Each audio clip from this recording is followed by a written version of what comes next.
And welcome back to Frankly Speaking. I'm your host, Frank. Today I want to talk to you about some of the troubling sort of nuances of immigration.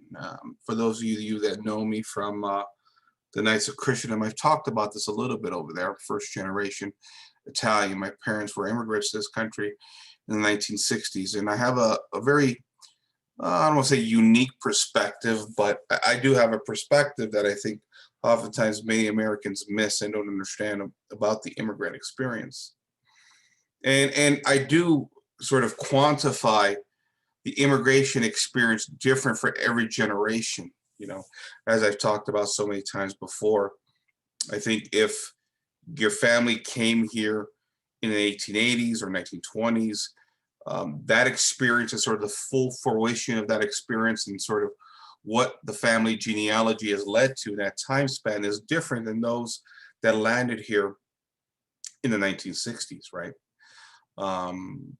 Because in America, we were all asked to adopt pluralistic notions, pluralistic standards and values. As I've said in the past so many times before, when you adopt pluralistic standards, you have to give something up, usually something real.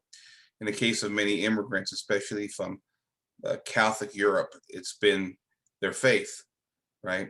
And we've accommodated that in the Freemasonic world by allowing sort of the free worship of, again, religious liberty and doing what you want, as long as you keep it in the private sphere.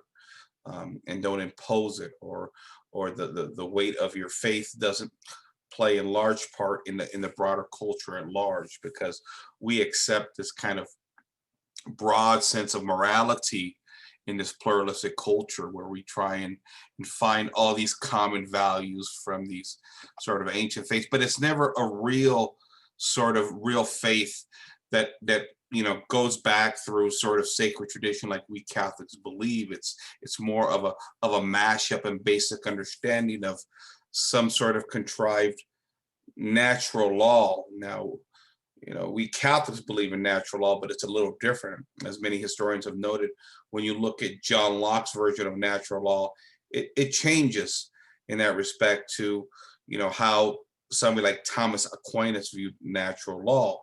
And so that's a big part of how we view things. But, I was sitting around last night talking to the wife here, and she put on this show on TV from a lady who was the writer and the author of the Joy Luck Club.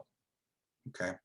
And that's about the Asian experience, I believe Chinese experience, immigration experience into America. And I've never seen the movie for myself. It came out in '93. I was trying to find it tonight on one of my streaming platforms, but I couldn't find it.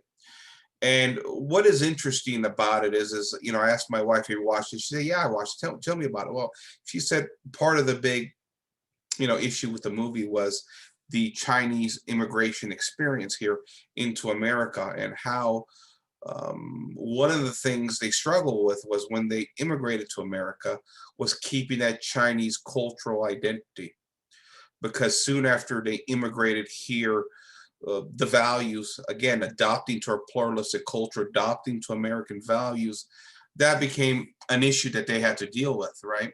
And these traditions from the old world, from the old country, were starting to die off, and they formed sort of, I guess, clubs or something like that to try and maintain some of these traditions, some of these values. Now, see, I find that interesting because in some ways, that's a very similar experience to what I have seen as an Italian first generation. I mean, I could write my own book on that experience in many respects, and maybe I will someday. But there is a sense of a loss of identity when you're raised in a deeply profound, for example, Catholic culture. There's something very real about it, because everything is tied together from faith and culture and family.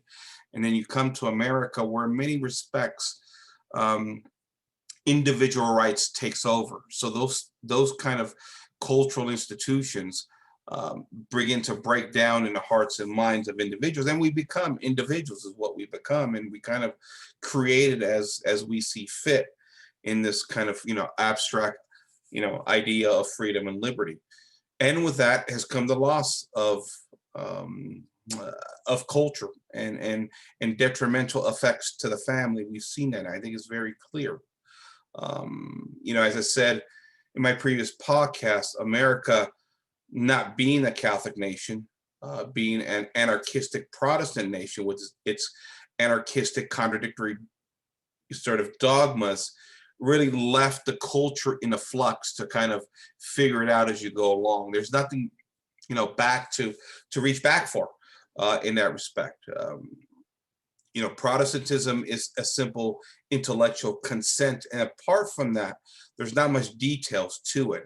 Some will say, well, you got to walk with the Lord, whatever that means. I mean, they've ousted most of the sacraments as a convenient means to not have to abide to any standards other than the individual dictates that every individual may determine for themselves based off sola scriptura, right?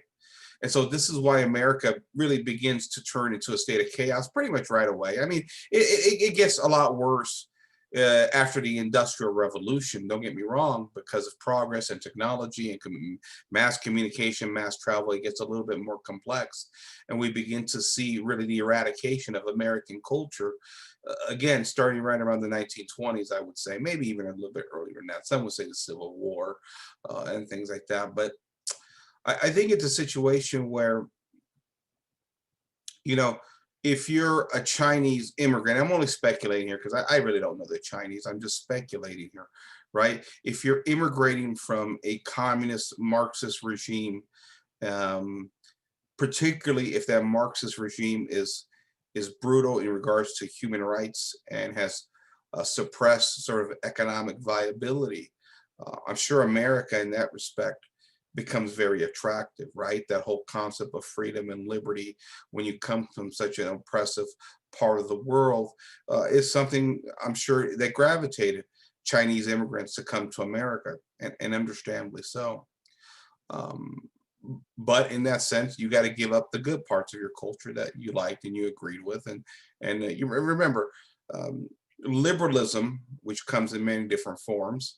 Again, coming in China, Russia as a form of communism, Marxism. You're talking about an ancient Chinese culture that goes back thousands of years. They have their customs, they have their ways, and here comes a wave of liberalism, post-enlightenment that spreads all over the world, including those parts of the world, except that they went more extreme immediately, while Western Europe and um, America went more sort of that classical liberal route, I guess a more moderate route, right? And so with that, liberalism crushes everything in its path. I've talked about it before, how liberalism's primary goal was to crush the Catholic Church, right? In many ways, and we saw that in France. We've seen that in America to a certain respect, but in France during the French Revolution, it was overtly obvious that the revolutionaries, the Masonic revolutionaries, were trying to crush the Catholic Church once and for all. Well, I mean, this spread into China as well too, right? And it takes on a brutal form under Chairman Mao and the Great Leap Forward. The people starved to death, and all the great persecution. And listen, I won't go too much farther than that. I'm not an expert on China in any kind of way, but in that respect, you understand why people began to flee, I should say. It's interesting because while Italian culture was a little different, it didn't have that brutality from which we've been taught that came from communism. It still went through its transformations in post-Enlightenment civilization, right? And in many respects, that's had a great ill effect on Italy and other European nations, including Ireland and Germany and all these other nations, right? So when Garibaldi, who was not even Italian, and he was a Freemason, begins to start his revolution to unify Italy, he enters Sicily in the port of Massala, which is in the southwest corner of Sicily. That's my father's hometown. It's where he was born and raised. I've been there.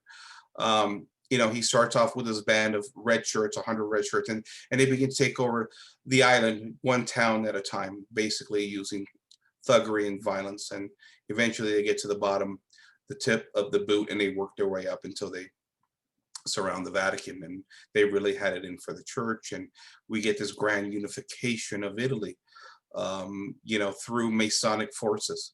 And it's a unification that wasn't very organic, let's put it that way. It was imposed on people, just like Enlightenment ideals have always been imposed on people, right?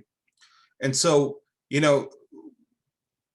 over on Knights of Christendom, which is my other show that I'm affiliated with over there, we interviewed historian Charles Colomb, and we asked him about the Italian experience, right? Particularly immigration. And on that show, his answer to us is, well, all you have to do is look at Italy before the unification, which began right around 1860 and ran through 64, I believe. My dates could be off, but I think that's what it is. And if you look at Italy after the unification, look at the immigration numbers, right? Before unification, hardly any Italians immigrated out of Italy. And quite frankly, why would they?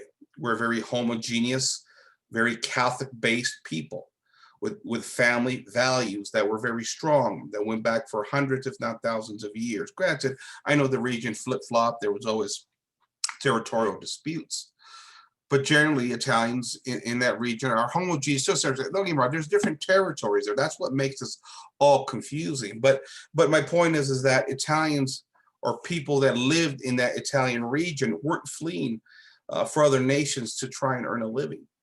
And then Garibaldi comes in, and we have this forced unification by the Masons, and all of a sudden, you begin to see Italians flee Italy, right? They're coming to America, they're going to Argentina, Brazil, all over the world. They're looking for greener pastures. And as an Italian myself, I've always found that kind of odd, why Italians would flee Italy, considering what we are culturally, and family, why families were split apart. Generations of families grew up together, they stayed together. This whole concept of fleeing, I got to find my job and my career, traveling across, I got to travel to New York, I got to go to Philadelphia, travel across the country and find my way, but I'm leaving my family behind. It's kind of a strange thing when generations of Italians grew up in the same town. And here we hear our Italians fleeing for greener pastures, right? But I think that Masonic influence plays a role there. And so, Italians begin to flee and come to America, probably 1880s, 1920, right around there. There's different ways there. I think the Irish were technically here first, the Germans came here, but then, as Italy suffered post-World War One, and then really post-World War II, because that's when a lot of the Italian problems began as well, too, was post-World War II. I would argue that American democracy just didn't work there. The Marshall Plan went there along with American democracy. It was a battle for Italy, of course, between who was going to get in there and dominate. Was it going to be the Soviet Union? Was it going to be America, for sort of the ideological battle of post-World War II? The Russians just didn't have the supply lines. They were devastated. Americans, or America, that didn't suffer really any infrastructure sort of damage, could easily get into Italy much easier, and American influence it won out, I guess you could say. And democracy never made sense in Italy. That's my point, because we're a deeply Catholic nation. We're not a pluralistic nation.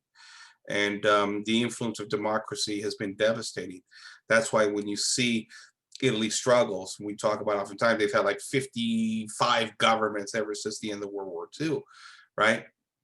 I mean, this was a part of region of the world that not only was governed by monarchical rule, I mean, even during the reign of Mussolini, the monarch was really the authority there that granted Mussolini the power to do what he did.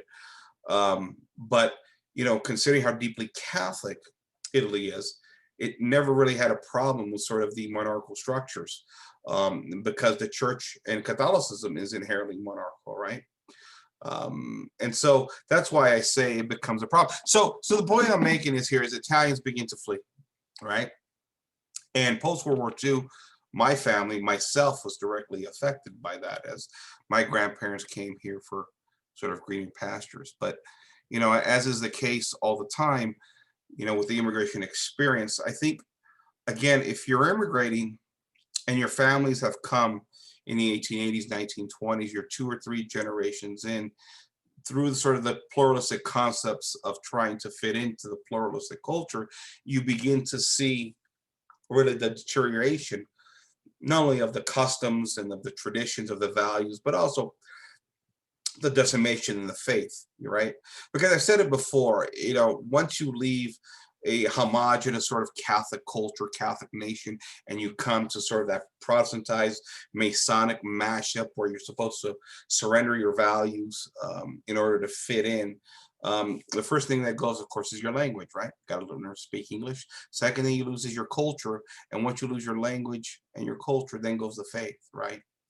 This is why in America, you'll see, especially if you go back east, these families or these Italian lineages that go back 2 and 3 and 4 generations, a lot of these people, they know they're of Italian descent. And the reason why they know is because they have an Italian last name.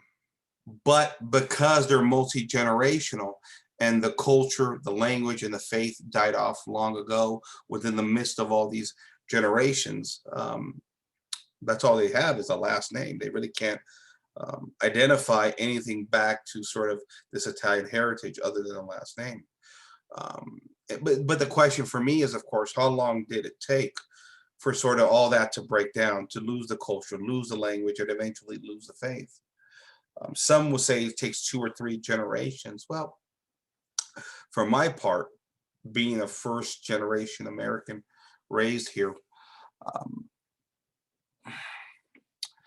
I would say it takes actually less than a generation. And maybe because technology and the advancement of mass travel has sped things up, because the apostasy is on steroids now, right? I mean, we're seeing the collapse of the culture. We're seeing the collapse of the utter destruction of the family.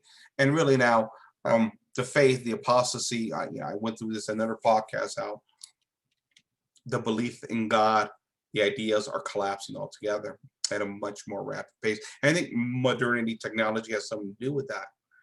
But, my experience has been, my parents get here, they got here in 64.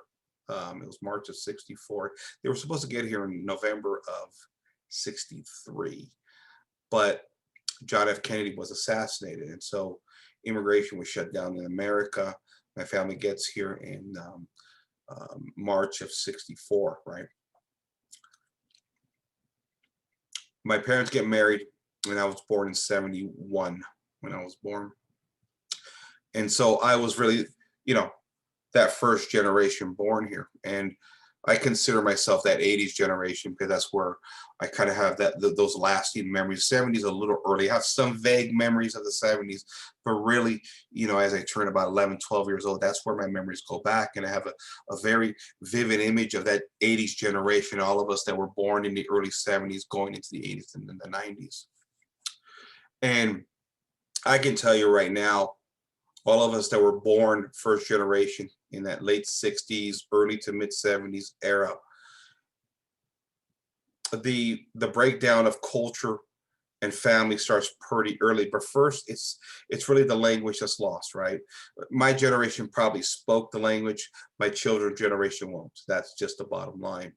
But we begin to see sort of these abstract concepts of freedom and liberty over sort of a more traditional line, authoritarian kind of ideology where, I don't say authoritarian, I don't think that's the right word, but an idea where we're subservient to something greater than ourselves, a faith that has been dictated to us, passed on to us by multi-generations. And here we are as Americans really, hey, I'm an American, kiss my rear end, I'll do what I want to do in the name of freedom and liberty. And I begin to see the breakdown. I mean, as soon as I'm 14, 15 years old, we're seeing first generation Italians apostatizing, right? Everybody sort of in my age range. And the 80s was a period of time where we begin to see the breakdown, right?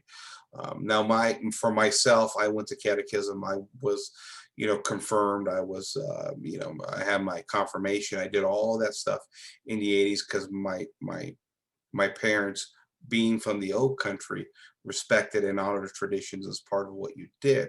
But as soon as we get into the 90s, right, and even the early 2000s, my generation now, that was born here, that went through these sort of rituals that are a big part of forming our faith, they begin to abandon those values and those traditions, which are an important part of maintaining order, right?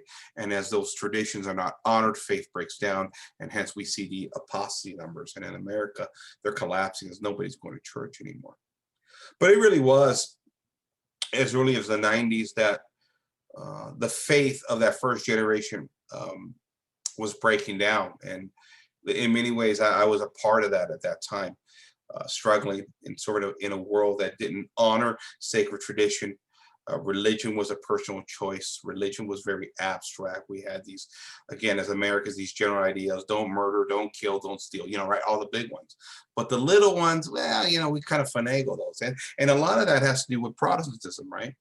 Whether it's divorce and remarriage, whether it's contraception, whether it's things of that nature. Protestantism begins to fold on these things, and that reverberates through the culture, right? And we've seen this progressive apostasy, and we see it hitting Catholics first and foremost, right? It's hitting everybody, don't get me wrong, but it's hitting Catholics particularly hard. And so by the 90s, you see this apostasy growing, and first generation Italians are losing their faith, don't even believe anymore, right? And I think that really extends out to every immigration class, including Americans themselves, right? And this is why we've seen the steady progression.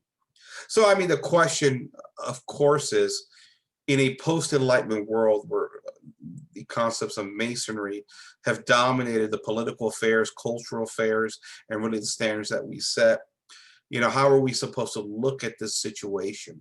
Whether it's China or whether it's Italy or whether it's Germany, all these nations have suffered a certain degree of tragedy and economic hardship, right? And everybody's fleeing to America, which is a nation that doesn't very often have its structure, its foundational structures touched by outside forces, right? It never really suffers any attacks.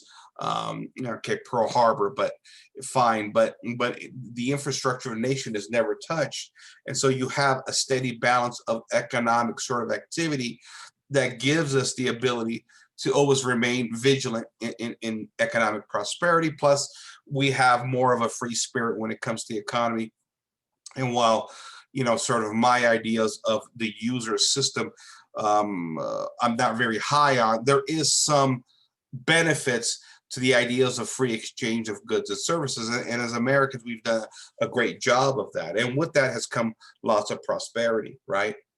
And so now you have all these depressed nations from, again, fleeing from the after effects of Masonry, and they're coming to America. But in order to come to America, you have to surrender your values. You have to surrender your traditions. And so it's kind of, what do you do here? My grandparents fled, right? Because it was difficult in Sicily. Let's be honest here. I mean, the stories that came out post-World War II, there was lots of abject poverty over there. It was problematic over there. And even post-World War I, really, in a lot of ways, too. Poverty was a real thing.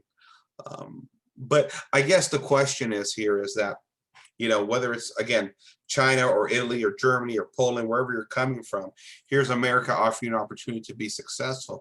But it's also asking you to surrender your soul in many respects, right? Now, some people will say, well, Frank, listen, we got religious liberty here. Nobody's stopping you from practicing your faith in America. We have religious liberty. You go to church anytime you want. And this is true. But again, as I said before, Catholicism is not a private faith. It's not a private affair. It's a public faith. And that was something that was robbed from a lot of the European cultures, right? Public praise of God is something that goes back for thousands of years, and it's a basic foundational truth of the faith itself. The idea of, again, individual religious liberty in the sense, I'm not talking about conscience, religious conscience. That's a different story, because even in Italy, you had non-Catholics living there who had a right to practice, again, their faith. They just had to abide by the greater principles of the Catholic faith, which was the governing body of laws that the civilization was based upon.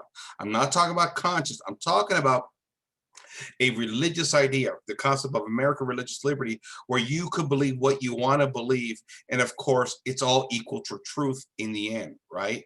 And there's no overarching principles that the government or the culture at large sort of adheres to, right? And so what that does in a lot of different ways, it allows for the ideologies or the principles and standards of individuals to go any way you want, because there is no overarching principle, right? We have a separation of church and state, right? Now, in the colonial times, and I think early on, we had, you know, the state churches and things like that, but that was always going to break down. Let's be honest here with you. I mean, the concept of religious liberty, when it's enshrined, 1889, I believe was the day. It wasn't long after that that we see what Americans actually believe religious liberty was, right? It wasn't just an act of conscience. It was, I get to do what I want to do. I get to believe anything I want to believe. And this is why we get these rash of religions, you know, Mormonism, Jehovah's Witness, the Campfire Preachers, all these contradicting Protestants. It just explodes in the 19th century, all throughout the 1800s.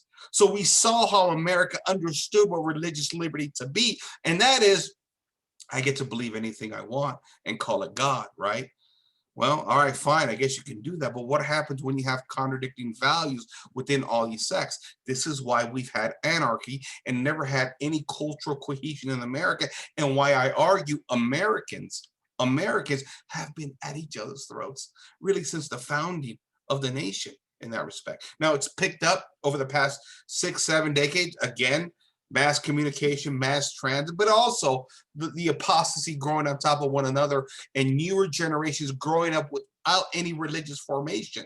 So the apostasy just multiplies. It gets bigger and bigger and bigger. And when the apostasy multiplies, we have less and less values to bring us together. This is why many people will say now, you look at our political times, we're two different cultures. We're two different cultures, and we're fighting. We have no common values anymore.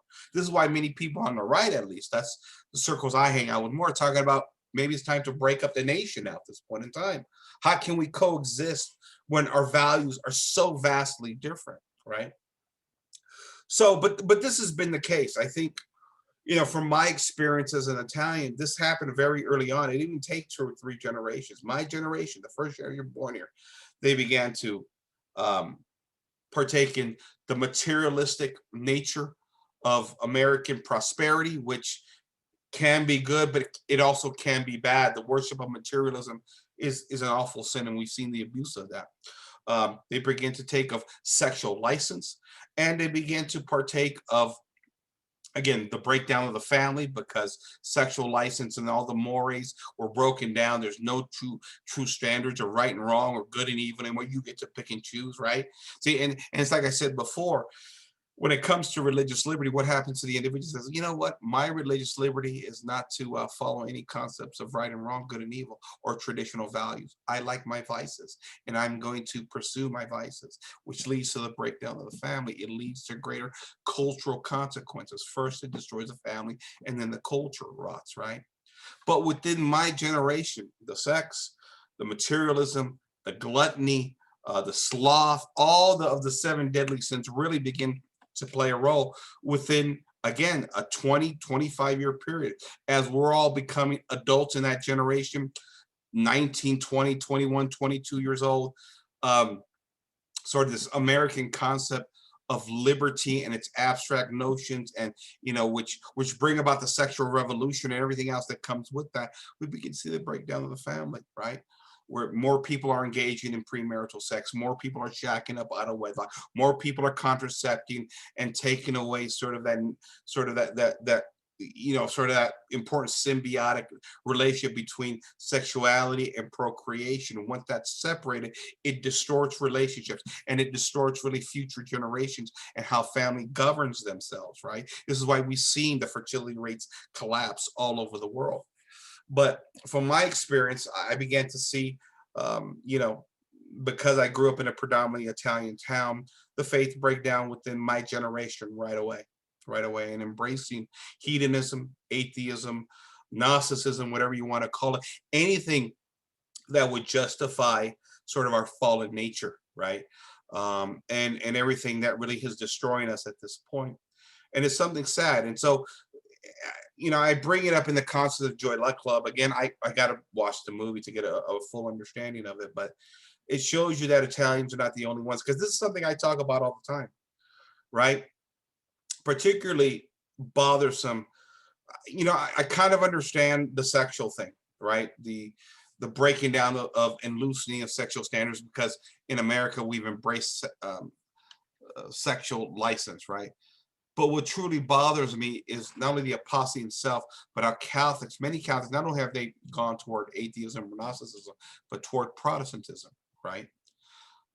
And in my mind, the way that works is, well, wait a minute. Your mom and dad brought you here, or your grandparents brought you here. They had a particular faith and a practice and understanding of faith in God for hundreds, if not thousands of years. And you're the first generation that knows better, that's going to break away from that sort of family tradition and that family lineage.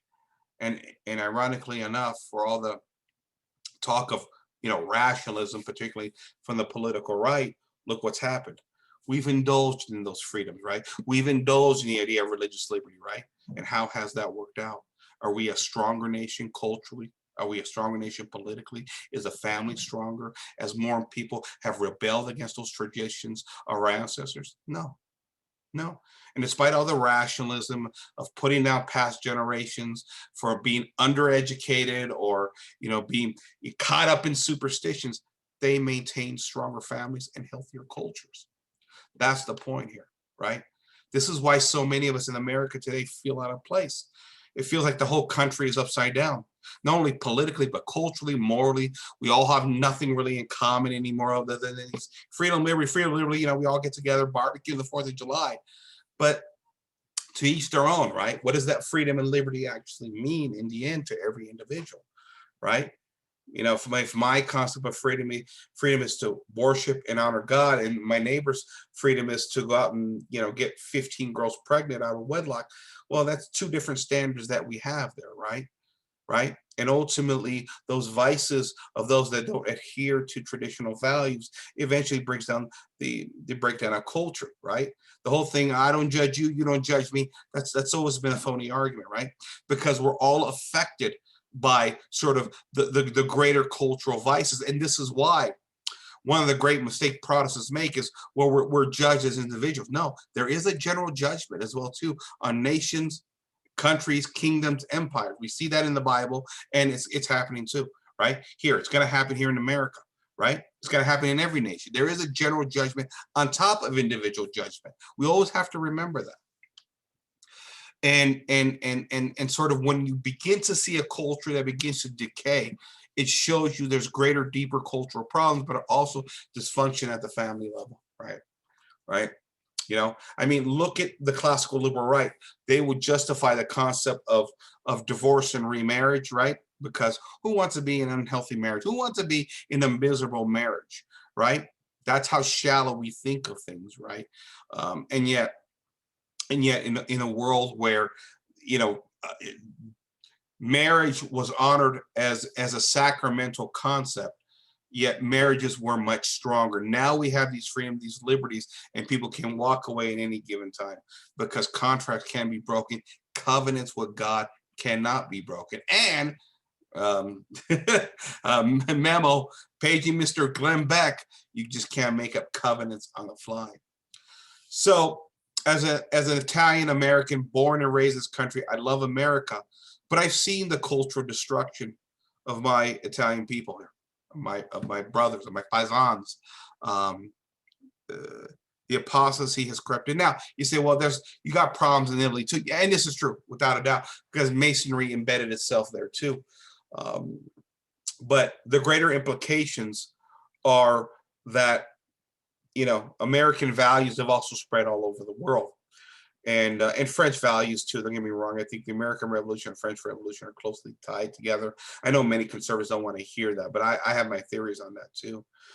But again, this post-Enlightenment religious liberty concept has been devastating to everybody around us, and the immigration kind of issue always comes down to, well, okay, sure, you come here to be maturely prosperous, but you got to surrender your soul.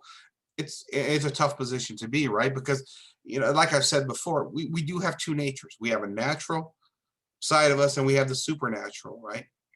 And so how do we govern ourselves, especially in parts of the world that have been oppressed by the same Masonic ideology? You're really screwed either way, right? But this is the point I'm trying to make. There's an overarching ideology that intricately sort of has brought about this complete collapse of culture where wherever you go on this globe, you're kind of screwed, right? We call it globalism, right? Global elites. That's what we hear about politically, right? What shows you that these relationships between ideologies, liberal ideologies, in the end is all the same. Granted, it's more extreme in other areas. I wouldn't want to say to you here that I'd rather live in a Soviet Union or an Eastern Bloc or under Mao in China. Clearly brutal, without a doubt. But in the end, they all come full circle because they're all forms of liberalism, right? And this is why America continues to head to the left. The classical liberals have been trying to hold the line on these basic principles and really walking a tightrope on this idea of Judeo-Christian values, right? An idea that I still don't know what it really means, but to them, it's an idea that we have certain traditional values we keep, but they can't be too traditional, right? Because we're enlightened now. So we'll take the top 10 points of the faith. As far as the bottom 10 points of the faith, those little things, well, people can figure that out on their own, right? But as I said before, how can you properly form, or should I say, how can you properly follow the top 10 points of the faith if you don't know the bottom 10 points of the faith? It is those bottom 10 points of the faith that form us in the faith. That's how intricate our faith is with God. And it's how detailed God has always been throughout salvation history. It's why we have sacraments. It's why we have church. It's why we have church structure and leadership to keep us in order, to keep us in line, to properly form us, right? This was always the importance of catechism and the structure of the church and the devotions and things of that nature to constantly keep our focus up there, up to the heavens, right? While still trying to manage our fallen nature here. The problem here is in the classical liberal civilization, we focus only here, only on the natural, and we have dumbed down the supernatural to such a degree that it's just an abstract God, right? It's an indifferent God, right? God bless America, right? But as I said to you before, it's a God that's unnamed and undefined in America. Never has been. It's not in the Constitution of the United States. It's not really any of the documents. You may have some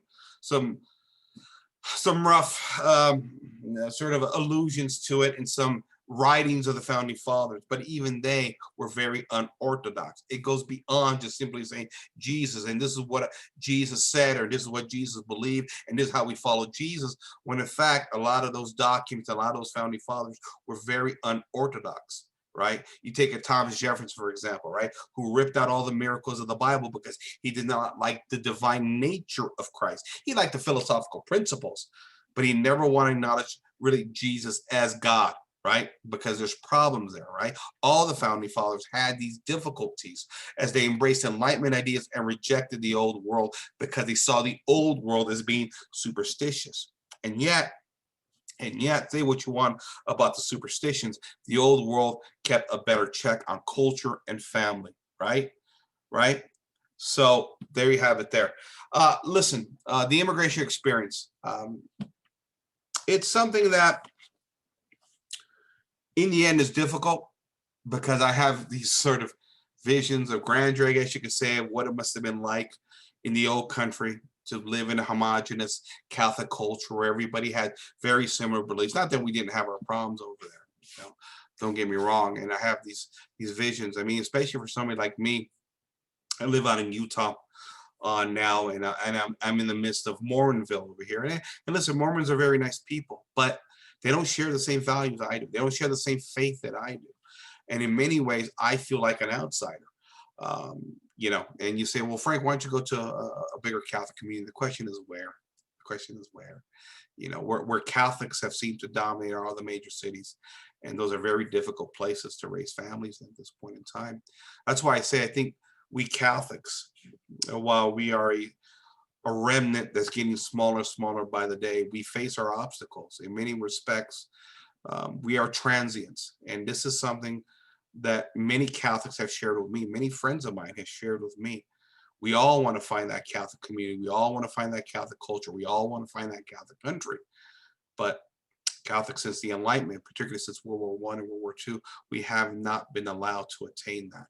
The best we can do is sort of exist within the Masonic Protestantized cultures that have come to dominate the world. And if we don't agree with that, military force will be used to suppress Catholics and Catholic nations. That's what history has taught us since the Enlightenment, right? It's been a lot of bloodshed for Catholics, right? But we're not allowed to talk about that because, you know what? We're not a victim group. We're the villains of history, or at least that's the propaganda that was used against us, even though it was the Catholic world that built up the greatest really civilization in the history of the world up until the Enlightenment, right? So, you know, there you have it there, ladies and gentlemen. The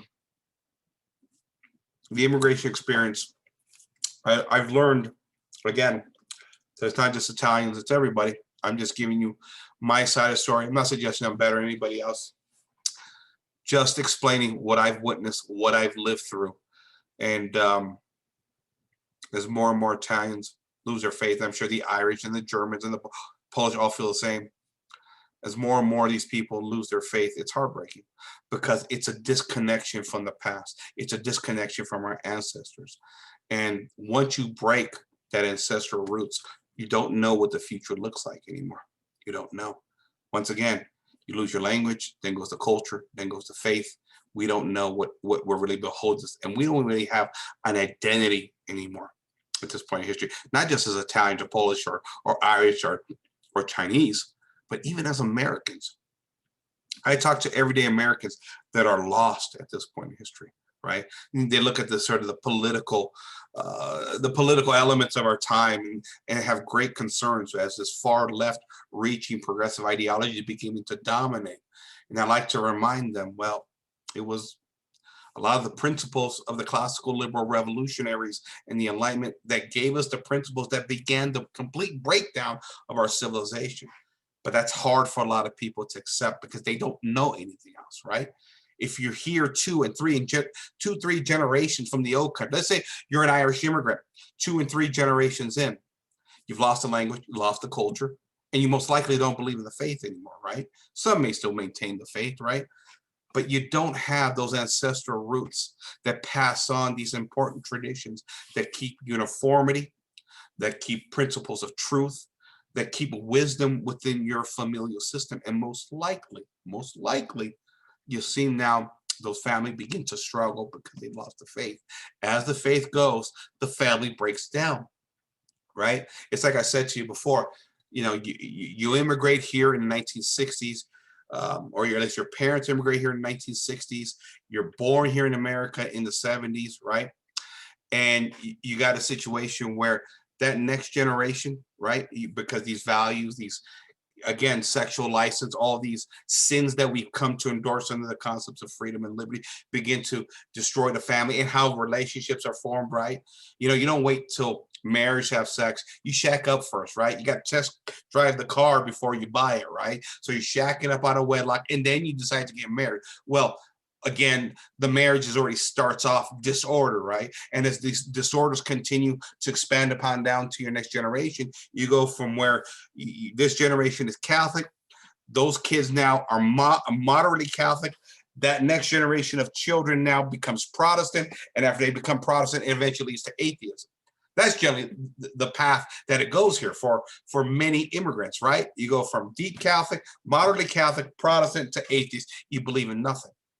And this is why we're seeing these great apostasy numbers. I mean, this is a biblical kind of prophecy collapse if we're willing to be honest. But, you know, if we believe that the next election, go out there and vote harder, we're going to make a difference.